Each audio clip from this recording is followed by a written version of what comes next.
Hey, I guess I should have driven. I'm still coughing up and have like heaviness in my lungs from all that smoke. Subway riders forced to walk through a smoke-filled tunnel while hundreds more wait on platforms or take to the streets after a rough start to the week for the TTC. It was a small fire with a big impact on Monday's commute. The flames shutting down a portion of Line 2 for hours, adding frustration and delay to a commute that was already slowed by the snow. Alicia Son joins us live now from Kiel Station. Ali, what's the TTC saying about all of this today? Well, they're saying apologies for the delay. They are thanking commuters for their patience, which wore thin. They blame aging infrastructure for all of this. It was not a good day for them or the commuters, of course. I was able to play one song on my phone, and then before you know it, there's sparks. I thought it was maybe something to do electrical, but it turns out there was a fire. I actually saw the flash go off, and it was, you could almost hear an electrical, almost like a welder. We were there for maybe 40 minutes. 40 minutes. Yeah, but then the smoke started to get like increasingly bad. Like people were starting to cough, like people were offering each other water, like Is this in the car? this is still in the car, yeah. These two college students were complete strangers this morning. This is what the underneath of the subway looks like. That is, until an emergency on the subway tracks forced them and their fellow commuters to lean on one another and evacuate through the dark and dangerous tunnel. They also had like the fire department, like, were just like moving alongside the, I guess the side with their flashlights trying to help. I mean, him and I, like he was directing a blind woman, but yeah, it was just like out of a movie. Everyone got out okay, at most with a scratchy throat. I often have like heaviness in my lungs from all that smoke, but yeah, it was interesting. Quite the morning.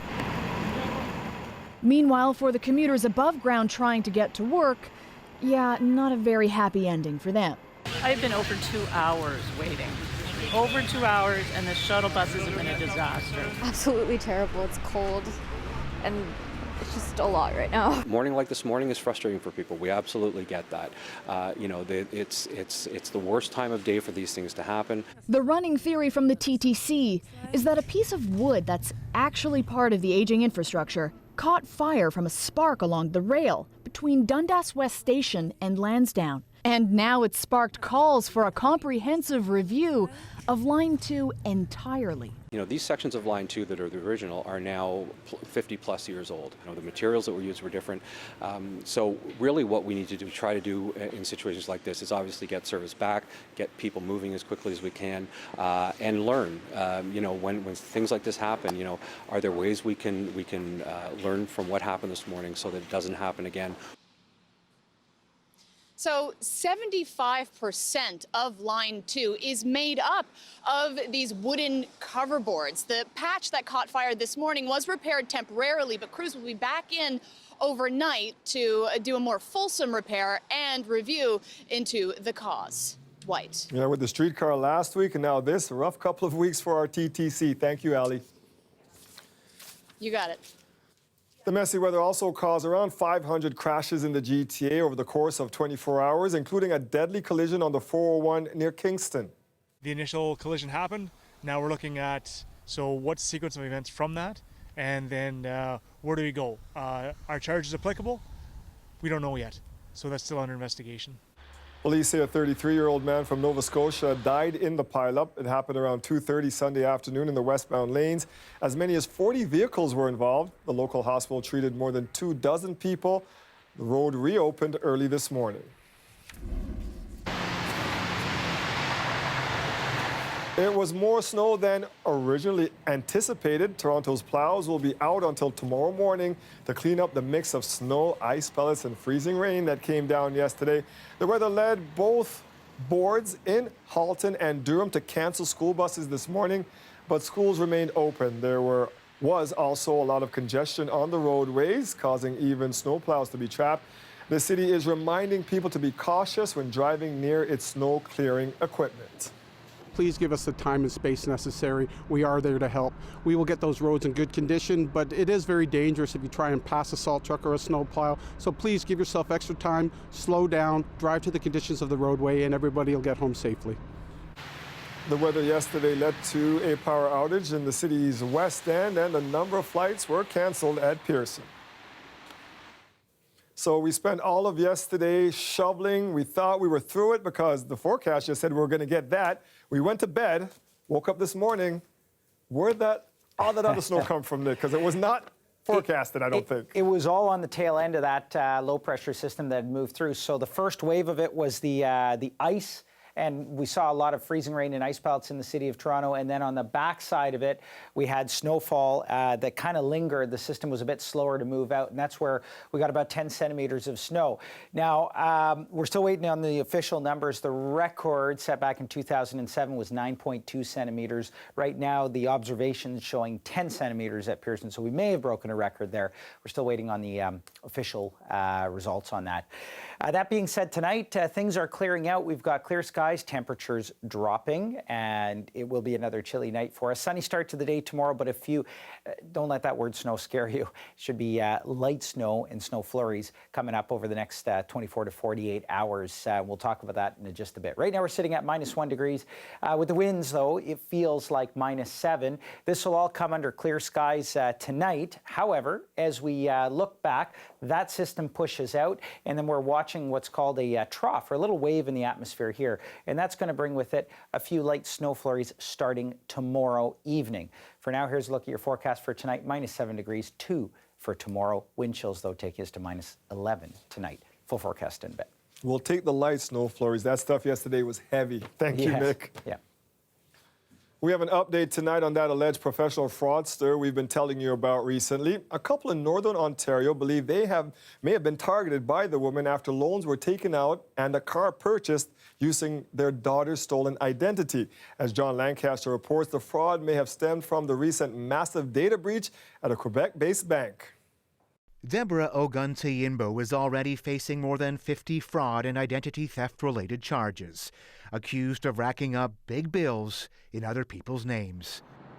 For about 7 months earlier this year, she lived in a 22nd floor condo in this Toronto tower. It's the same address allegedly used by someone who defrauded a Desjardins Credit Union customer. The victim from Northern Ontario doesn't want to be identified. Earlier this year, the credit union revealed all of its 4.2 million account holders' personal information was stolen. The victim says her information has since been used to buy a car and insurance policy in the Toronto area. Police are investigating. While this is going on, certainly we know that there's a potential for more victims out there, and we want to encourage those people to feel comfortable to come forward. The victim gave CBC News dozens of pages of documents relating to her situation. Among those documents, information provided by creditors. One divulged that whoever took out a car insurance policy in her name listed their home address as the same 22nd floor condo Oguntayinbo lived at. CBC News has learned that Oguntayinbo allegedly used this driver's license to rent the condo. It appears to picture Oguntayinbo, but the name on it belongs to someone else whose identity had also been stolen. Police allege approximately 20 women have had their identities stolen by Oguntayinbo. The banks are not someone I can trust anymore. Natalia Bozic's identity was allegedly stolen last summer by Oguntayinbo. She says her once good credit rating is now destroyed. It ruins your future, it ruins your life. Like, I can't do anything right now. I can't even prove that I myself. To apply for a visa, I couldn't prove that I myself. I got denied everywhere I went because now everything's blocked. Desjardins says it can't comment on specific cases, but Canada's Privacy Commissioner says the bank was just one of 680 corporate breaches last year where customers' information was compromised, affecting a staggering 28 million Canadians. That's about 2/3 of the population. John Lancaster, CBC News, Toronto. Remember, if you have a story you would like us to look into, we would love to hear from you. Send us an email, torontotips@cbc.ca. Start treating vaporizers more like cigarettes. That's the main message in a new report from Toronto Public Health. I'm Talia Ricci, and coming up, we'll break down the recommendations, which include asking all levels of government to make changes to regulations. Canada's premiers wrapped up a meeting in Mississauga just a few hours ago. The provincial and territorial leaders are putting up a united front despite their regional differences. Queen's Park reporter Mike Crawley was at that meeting and joins us live now. And Mike, the premiers are aiming for some big asks from the federal government here. Well, Dwight, this was a bit of an emergency meeting called by the premiers in the wake of the federal election. And now that Justin Trudeau has been knocked down to a minority, the premiers see a bit of an opportunity here to have more sway with Ottawa. They're hoping that that minority makes the federal government inclined to be a little more generous. Now, Premier Doug Ford hosted this event, making a call for national unity. Handing out Maple Leaf sweaters might not exactly be the best way to go about doing that, but if the premiers can't agree on which hockey team to cheer for, they could agree that they all want more money from the federal government for health care. Now, they're calling for an increase in the federal health transfer of annually of 5%. No real consensus, though, among the premiers on a national pharmacare program, despite this impassioned plea from Dwight Ball, the Premier of Newfoundland and Labrador. What is the point of reducing the wait list if when they leave the physician or the healthcare practitioner, they can't afford the drugs that's prescribed to them? Now, the premiers say that they don't want to see, or other premiers at least are saying that they don't want to see Ottawa launching a new healthcare program when the existing healthcare system is under strain. Yeah, so sorry. Go ahead, Dwight. That's all right, Mike. Other than giving out Leaf jerseys, what else did you hear from our Premier, Doug Ford? Doug Ford didn't have a lot to say at the closing news conference. One of the few times that he jumped in was when the premiers were asked about Quebec's Bill 21. That's the legislation that prohibits public servants from wearing religious symbols on the job. Now, other premiers have spoken out about it, and just last week, Doug Ford's Progressive Conservatives voted in the legislature to condemn Bill 21. But today, with Quebec's François Legault in the room, the premiers didn't seem to want to talk about it. You know, we're here to talk about common ground. We could talk about things that we don't agree with, but we're here to talk about common ground, and we respect the decisions that each province makes within their province. And I think I've answered that, so I'll leave it at that. Now, the next time the premiers all get together will be in late January in Quebec City, and that time the Prime Minister will be there. Dwight? Thank you, Mike. CBC News has uncovered information that shows the federal government ignored early warnings about the health risks of vaping. One of the early sales pitches for electronic cigarettes was that it could help people quit smoking, but our investigation found the government's approval of vaping devices was made without any conclusive evidence. Now, millions of Canadians, including many teens, are exposed to potential harm. Christine Bierak has more. The latest numbers show an alarming increase in the use of nicotine vaping products among teenagers. Nearly 1 in 3 high school students in Alberta and Quebec say they'd vaped in the past month. It's 1 in 4 in Ontario and about 1 in 5 in British Columbia. We're seeing more and more youth say that they feel that they're addicted to vaping. So essentially, it's bad news on all fronts in terms of youth. A public health professor, David Hammond, tracks smoking and now vaping among high school students. He thought e-cigarettes or vapes could be a less harmful tool to help smokers quit. We still have 5 million adult smokers. 1 out of every 2 or 3 are likely to die unless they quit. But there has never been any firm evidence showing that vaping is less harmful or that it could help smokers quit. Still, Health Canada became convinced, and in 2018 it legalized vape products. But doctors say it failed to put adequate rules in place to control a growing vape industry. And one wants to be polite, but it's sort of a hypocrisy between what we're doing with tobacco and which contains nicotine as the major psychoactive substance, versus vaping, which again, guess what? The same psychoactive substance is the nicotine, and we're essentially hands off and minimal regulation. Sweet flavors were allowed, ads popped up everywhere, and vape products were being sold next to candy in convenience stores. All of it in an effort to appeal to adult smokers. Hammond says the plan didn't work. Health Canada needs to act quickly and change course. Maybe the biggest losers in this equation, some of them are the adult smokers for whom this could have helped. And now we have a new generation of nicotine users to go along with them. So Yeah, it's shocking. And surveys show the number of kids vaping in Canada is still rising. Christine Birak, CBC News, Toronto. If you can imagine going back in time and saying to the cigarette manufacturers, no, you can't advertise, you can't sell these to kids, we would have saved a public health crisis from happening. Right now, we're at that same place with vaping. Could the City of Toronto lead the charge when it comes to regulating vaping products and the ways they are sold and advertised? We'll have that part of the story for you after the break.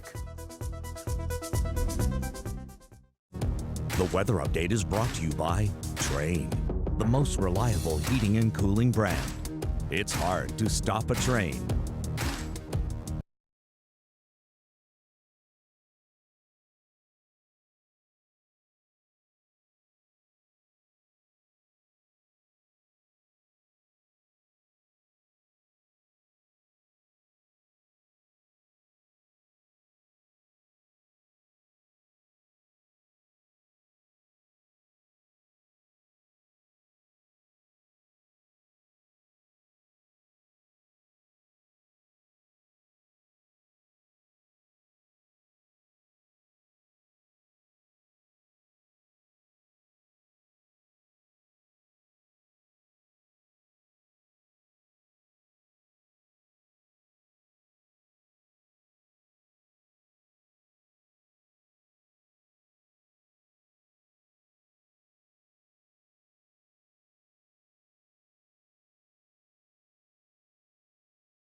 Toronto Public Health is asking for tougher regulations on vape products, saying they should be regulated just like cigarettes.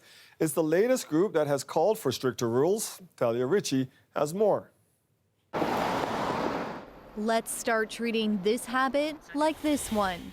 That's what Toronto Public Health says needs to be done. I think it is good that we try to restrict the availability of these products for youth. This scientist says in other countries, vapes have been marketed to people who already smoke cigarettes. She says that's how they should be sold. This has been shown in the UK to be effective, where their advertising and promotion of e-cigarettes is strictly as a harm reduction tool for smokers, for current smokers. And there you see very little uptake among youth. A new report from Toronto Public Health is recommending the federal government put more restrictions on the advertising, flavors, and nicotine content of vapes. It calls on the city to ban vaping in the same spots that you're not allowed to smoke in, and asks the province to stop the sale of flavored vapes in any stores accessible to minors, like convenience stores. Having a variety of flavors, especially flavors that are oriented towards teenagers, is definitely a way that you can increase the appeal of the category. And for that reason, flavored cigarettes have been banned for a long time. Councillor Gord Perks is on the Board of Health. He says it's not too late to make meaningful change.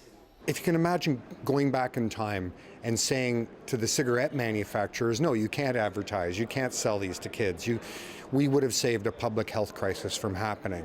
Right now, we're at that same place with vaping. This report will be presented to the Board of Health next week. According to Health Canada, so far there have been 11 reported cases of severe lung illness due to vaping. Talia Ricci, CBC News, Toronto. The province is making it harder for animal rights activists to trespass onto Ontario farms. I'll tell you how, coming right up.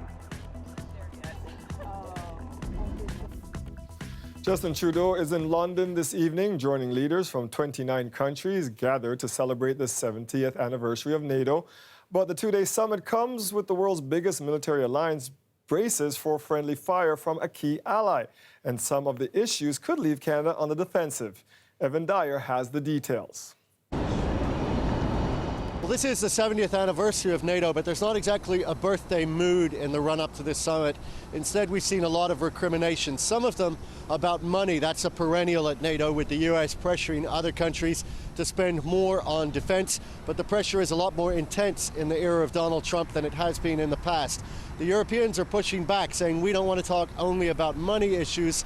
We need to talk about the core strategic purpose of NATO. And there have even been questions, particularly from France and from French President Emmanuel Macron, about Article 5, the promise that an attack on one NATO member will be treated as an attack on all. Some European members appear to have doubts in the era of Donald Trump whether the United States will be there for them if the chips are down, if there were to be, for example, Russian aggression in Europe. There's also tension between other NATO members and Turkey, an important member of NATO, but a member that's gone a little bit rogue lately, buying weapons from Russia and also staging operations in Syria, Turkey's backyard, but operations that have been in conflict with NATO's own anti-Islamic State operation in Syria. And we've seen Turkey accusing other NATO members of sympathizing with its Kurdish enemies, even accusing France of supporting terrorism. So it's a tense summit, and one where Canada expects to receive a lot of pressure on the topic of money, with demands to contribute to a new, bigger rapid reaction force, and also on the issue of Huawei, where the US continues to push other NATO members, including Canada, to ban that Chinese telecommunications firm. Evan Dyer, CBC News, Ottawa. U.S. President Donald Trump will be in London for the NATO summit, and while he's away, the impeachment hearings against him move into a new phase in Washington. As he left the White House, the president ridiculed the entire impeachment process. The Democrats, the radical left Democrats, the do-nothing Democrats, decided when I'm going to NATO, this was set up a year ago, that when I'm going to NATO, that was the exact time. This is one of the most important journeys that we make as president. And for them to be doing this and saying this and putting an impeachment on the table, which is a hoax to start off with. If you notice, there was breaking news today. The Ukrainian president came out and said very strongly that President Trump did absolutely nothing wrong. That should be case over. But he just came out a little while ago and he said President Trump did absolutely nothing wrong, and that should end everything. But it will never end it, because they want to do what they want to do. They're getting killed in their own district. I think it's going to be a tremendous boon for the Republicans. Republicans have never, ever been so committed as they are right now and so united. Despite his anger, the impeachment proceedings against him are moving ahead at full speed. Our senior Washington editor, Lindsay Duncombe, tells us what to watch for in the next few days. Here's where this goes next. Today, we know that members of the House Intelligence Committee will be looking over a draft report that was prepared over the Thanksgiving break. They will vote on that report tomorrow, and it's likely to pass right along partisan lines. Republicans may present their own counter report, but the bottom line is this is all going over to the House Judiciary Committee. And the task for the House Judiciary Committee will be to look at that report and decide whether or not to draft and vote on articles of impeachment. And one of the big questions facing this committee is, do you just stick with Ukraine? And the case that we have heard played out in those public hearings and deposition transcripts about how the president spoke to the president of Ukraine, accusations of abuse of power, or do the Democrats go further? And do they try to encompass other accusations that some Democrats believe would be impeachable, including those accusations of obstruction of justice laid out in the Mueller report? There's also the possibility of bringing in the idea of Donald Trump's hotels making money while he is in office as being something that could be voted on as an article of impeachment. And exactly how to draft these articles is something that's dividing the Democratic Party, that they're going to have to decide. And it looks like they're going to have to decide very quickly, because on this timeline, as it appears to be playing out, it looks as though the Democrats could be ready to draft those articles and vote on them, vote on whether or not to impeach the 45th president of the United States before Christmas. Lindsay Duncombe, CBC News, Washington. Dozens of construction projects near one of the city's busiest intersections are making the streets less safe for pedestrians, and now efforts are being made to try and get a handle on it. I'm Greg Ross. Coming up, we'll tell you about a new pilot project designed at coordinating all of these different construction projects in hopes of making the streets safer.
Yonge and Eglinton is one of the busiest intersections in our city. It has also become a hub for redevelopment.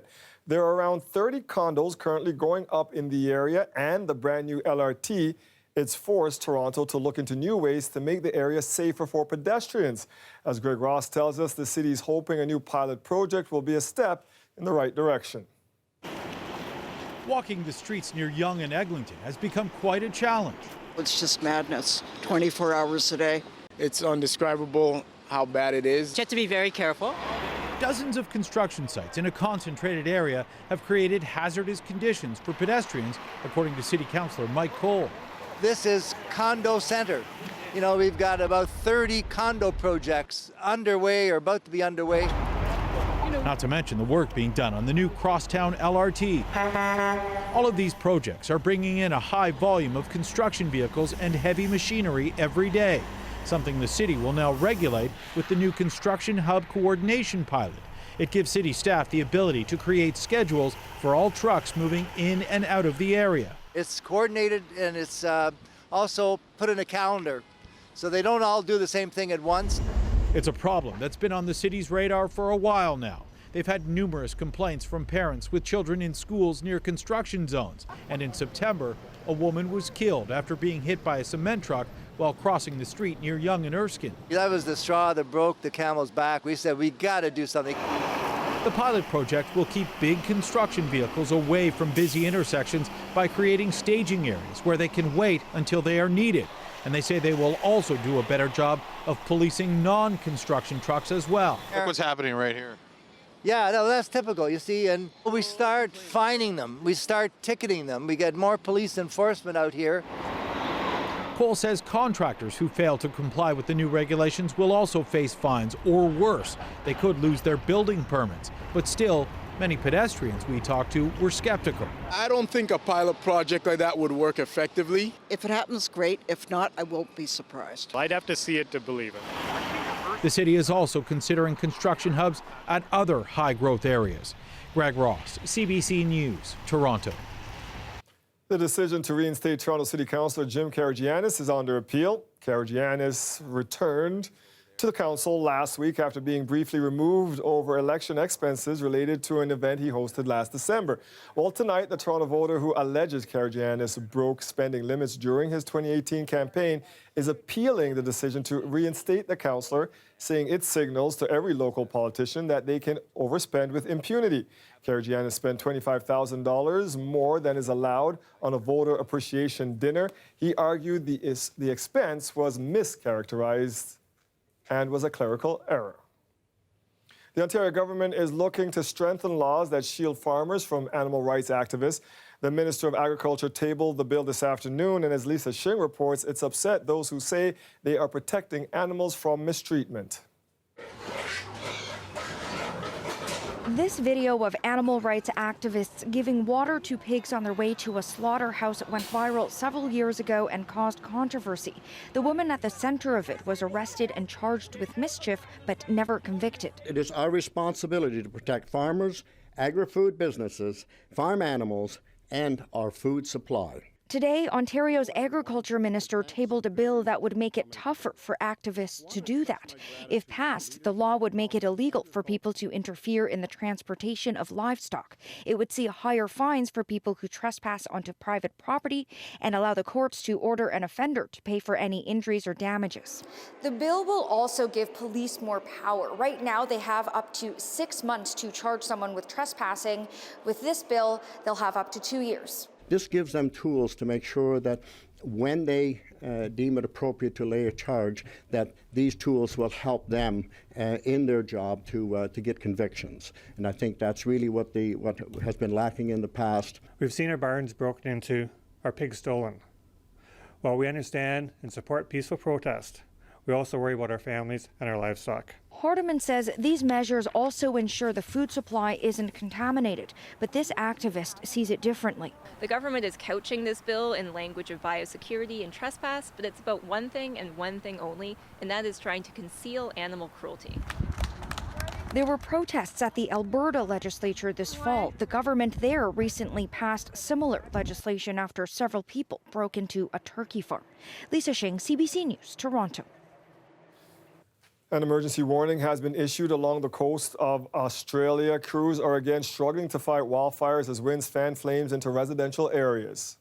It's a bit frightening. I mean, it's not so bad if you didn't have the wind, but once that wind comes up, you just don't know. It's because it's swirling all over the place, you know. It's sort of you don't know what it's going to do. Fires along the New South Wales coast have become more ferocious the last 24 hours. Firefighters warn residents high winds are turning the flames back into neighborhoods. Some highways have been closed. Since July, 2 million hectares of mostly uninhabited land has been scorched by one of the worst fire seasons ever in the country, and more than 600 homes in the area have been destroyed. Meanwhile, heavy rain continues to create havoc along the southern coast of France. Flash flooding has closed roads and left thousands without power. It's been unseasonably wet on the country's Mediterranean coast. Days of relentless rain have flooded homes and destroyed businesses. Many streets remain submerged in muddy water, and many areas are on emergency alert. This comes after torrential rains caused similar problems last week along the coasts of Italy and Greece. Amid all of these natural emergencies, the United Nations Annual Climate Change Conference opened today in Spain with a stark warning for world leaders. If we don't urgently change our way of life, we jeopardize life itself. Delegates from almost 200 countries are taking part in the 2-week-long conference. Their goal?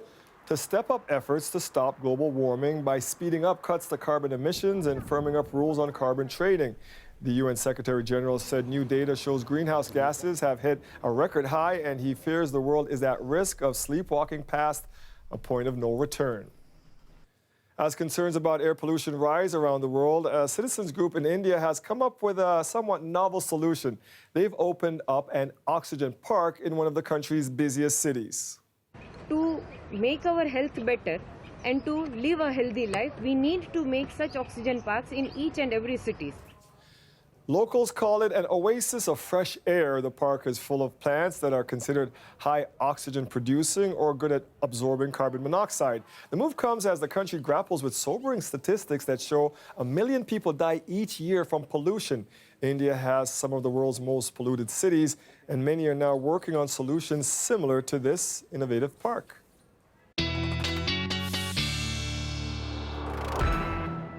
That is kind of a cool and novel idea, Nick. Yeah, it was. It was. It looks pretty nice to go there.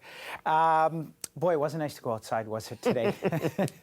What can I say? I mean, it's beautiful to look at, but driving in it and getting around in it was not great, especially because temperatures were hovering right around the 0 mark, and that means that we had a lot of slush as well accumulating across the city. We're sitting at -1 degree right now. We're sort of hovering around that 0 mark throughout the day. With the winds, though, feels closer to about -5, -6 in the GTA. We're on the tail end of that system that moved through, and what had happened is it had dragged out, and on the back side of it, we're just seeing this lingering snowfall that basically continued since last night. Now, in behind it, we've got clear skies, and that's what we're expecting for tonight into tomorrow morning. Look for sunshine. However, there is a weak trough that's going to move through, and that's going to bring with it some snow flurries starting late in the day tomorrow. So the evening commute is not bad, but as we get toward about 9, 10 p.m., we're looking at this wave moving through, and we're going to see some snow flurries with this. In general, about 1 to maybe 2 centimeters of snow, but it's going to come over a long period of time. So I don't think we're going to see much in the way of accumulations. In behind it, though, if you live north of the city, this is what we've got to watch, is the winds kind of come more from a westerly direction, even northwesterly direction, and we get some enhancement off of Lake Huron and then off of Georgian Bay. And so areas up around ski country likely to see snowfall accumulations there in the order of about 5 to 10 centimeters of snow. For us, though, maybe about 1 centimeter, and that comes over a 24-hour period. So enough to slick up the roads, but not much to shovel. Winds are going to pick up as well tonight and into tomorrow. Winds only about 15, 20 kilometers per hour. By tomorrow afternoon, though, gusts to about 40, even 50 kilometers per hour in some areas across the GTA. Overnight tonight, we've got a temperature of -7. That comes with a wind chill of about -11. Tomorrow afternoon, winds pick up, temperatures just above the 0 mark, and wind chills just start to sort of play in as we have around 0 to about -4, -5 with the wind chill. There's a look at your forecast heading into tomorrow. Again, late night sort of flurries. I've got 1 to 3 centimeters, but it's not a lot. It's just enough that it might slick up the roads a little bit through tomorrow, and then it sort of tapers off and we hover just below the seasonal mark into next Saturday. Dwight. Thanks, Nick. You bet. In her first British television interview, Prince Andrew's accuser says Jeffrey Epstein flew her to London when she was 17 to have sex with the prince. Virginia Giuffre is asking the British public to stand beside her. This is not some sordid sex story. This is a story of being trafficked. This is a story of abuse. And this is a story of your guys' royalty. Prince Andrew has said he can't remember ever meeting Giuffre, and now Buckingham Palace is again denying any sexual contact or relationship between her and Prince Andrew. Human trafficking is one of the fastest growing crimes in Canada. In Durham Region, the number of victims who have come forward in the last year is up 130%. CBC News got exclusive access to a human trafficking operation with Durham Regional Police. It's part of a bigger story airing tonight on The National. Here is a preview. And like you said, though, it must bother you guys as well, right? No, 100% it does. We're human. Like, it's not. If somebody says it doesn't bother them, they're lying to you. Well, a lot of us have daughters in the unit too, right? Yeah. So you can imagine that, you know, pitching your daughter in an early teenage life, you know, gravitating to, you know, this sickening trade that they're involved in, right? Where they're manipulated and they're forced into sex trafficking, where some of them are assaulted, they're brutalized for 10 to 15 times a day, 24/7. There's no breaks. They don't get to control their own phone. They don't get any of the money. When these guys go and speak with some of these girls, they ask some of these questions, right? Like, do you have any money? And it's like, no, there's no money. They haven't ate. Where's your phone? Well, I don't have my phone, because it's being utilized by their pimp to a lot of times to, you know, like they're doing the messaging for them, and they're using this force over them that continue the sex trade and that they can't escape from. And it's always a debt that has to be repaid.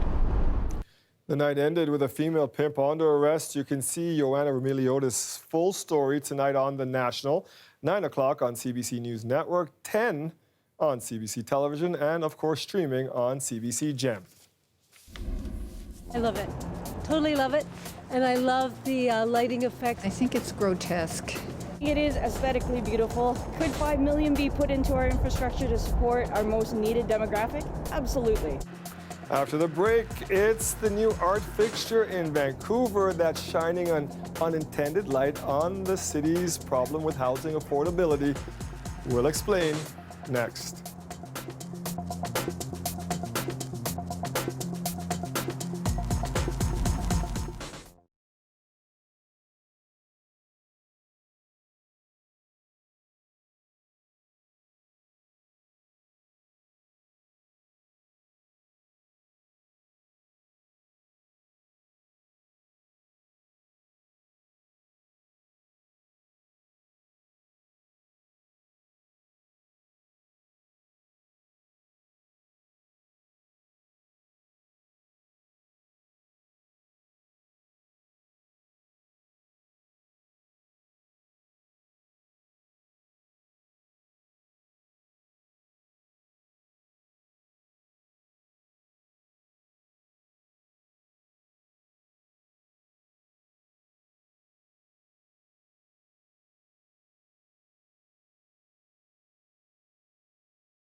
Welcome to your Toronto newsroom. Good evening. I'm Mike Wise.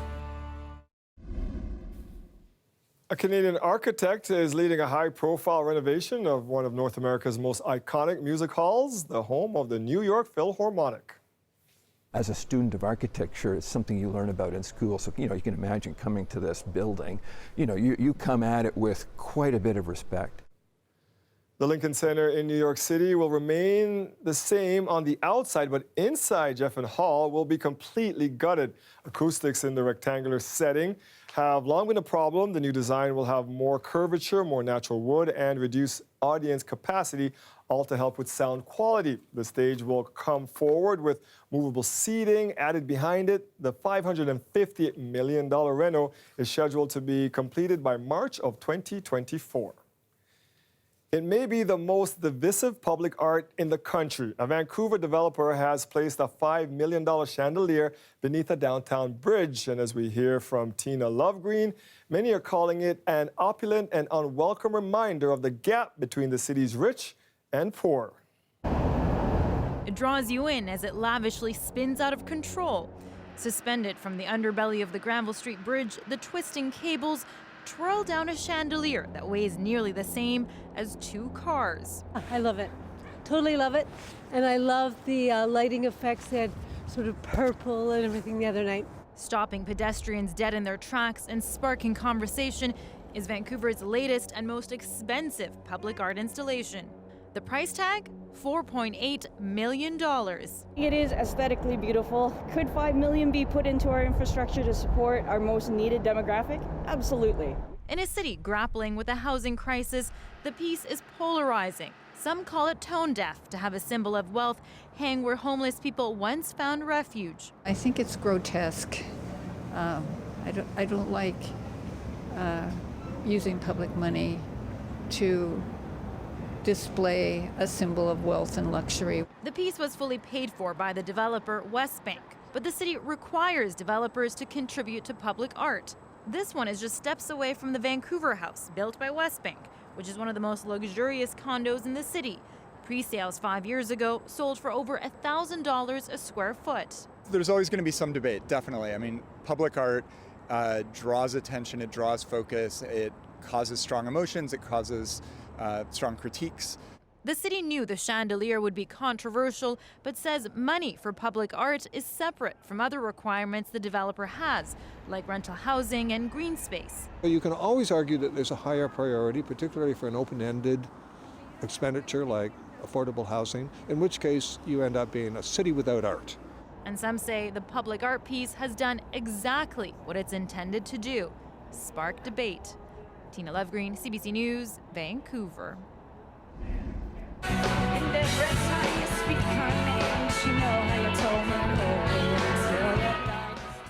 A quarter century after Jagged Little Pill, Canadian singer Alanis Morissette is going back on tour, but she's only making one stop in her home country. We'll have the details on that announcement next.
It's a classic. Jagged Little Pill won over plenty of fans when it landed 25 years ago.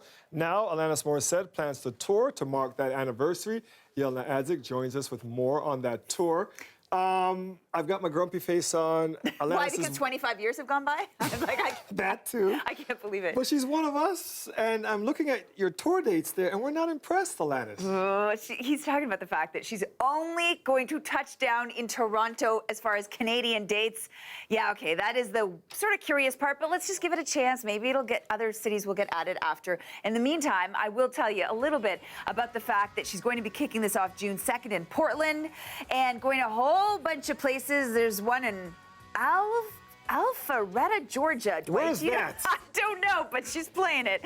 She's playing Homedale, New Jersey, Mansfield, Massachusetts, lots of different places. Vancouver, Calgary, Ottawa, bigger than that. Nope, yeah. So Toronto is going to be on July 11th. So that's something that people can check out. Tickets are going to go on sale next week. Now, it was interesting because what she announced today is that two people who are going to be touring with her, or two bands rather, they're from back in the same time period, back in the day. So Liz Phair and Garbage. Those are that alt-rock group. Oh, I remember that. Yeah, they're definitely from around that time period. So the deal here is that, yes, she is marking this milestone with this tour. She's also got a new album coming out next year. So obviously there's probably a little bit of marketing savvy happening here because she knows she's kind of getting back into the spotlight. It has been around 8 years since her last album. She's got a new song that she's got out. So it's just, it seems like for her, 25 years felt like the right time to kind of get out there. I'm going to give you a little bit of a clip so that you can remember the energy. This is from this year when she performed live. Have a look.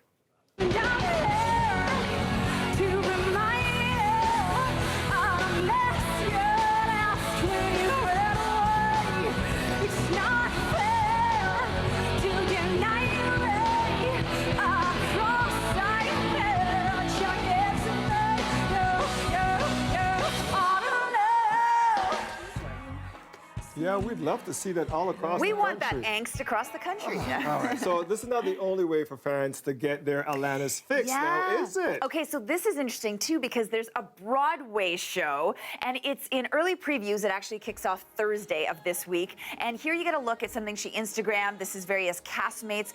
And it's also the same thing as Jagged Little Pill, but it's based on her songs from that album, but also her life story is interwoven here.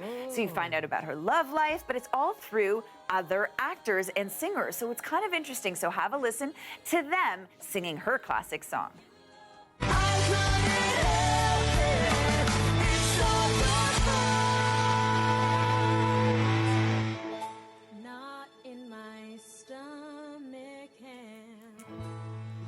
This is just a little bit of the flavor that you'd get if you checked out the Broadway show of Jagged Little Pill. Either way, Dwight, well, I shouldn't say I'm sure, but come on, she's probably going to add do more dates in Canada. Yeah, I mean, it's pretty crazy that there is only one Canadian date. But that said, a lot of people are really going to be looking forward to this one, and it's at the Budweiser stage, which is kind of interesting. It should be bigger than that. I know. I thought the same thing. So maybe the whole point here is that they're just trying to scale it down, keep expectations kind of low. Remember, this is a woman who's been really focused on her family. She posts a lot about the importance of mental health, and especially as a mom. So maybe she's just trying to give herself a little bit of easing into it. But, you know, don't worry. Don't worry, Dwight. We love you in Canada, Alanis. More. We need more Alanis. Thank you, Yelena. See you soon. A messy Monday. Nick's back with a final look at what Tuesday has to offer weather-wise. Stay with us. We'll be right back.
You've got a lot of explaining to do, buddy.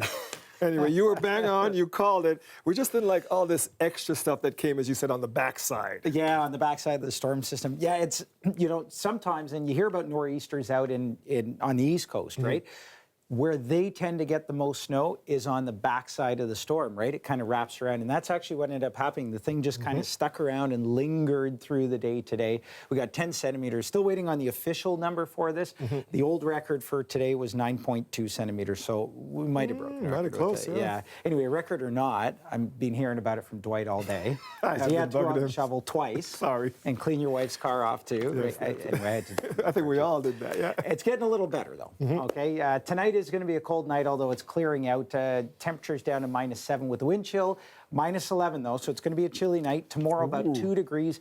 Increasing cloud cover, and then we've got those sort of evening overnight flurries. This will be about maybe trace 1-2 centimeters, but that's over like a 24-hour period. And that 2 degrees, not enough for it to melt away. It's still going to be there. Yeah, it's going to be kind of messy and slushy. You know, yeah, exactly. Right. Thanks, buddy. You bet. That is it for us tonight. Thank you for joining us. Mike Wise has your next local news at 11. We'll see you back here tomorrow at 6. Have a great night shoveling, everybody. See you back here tomorrow.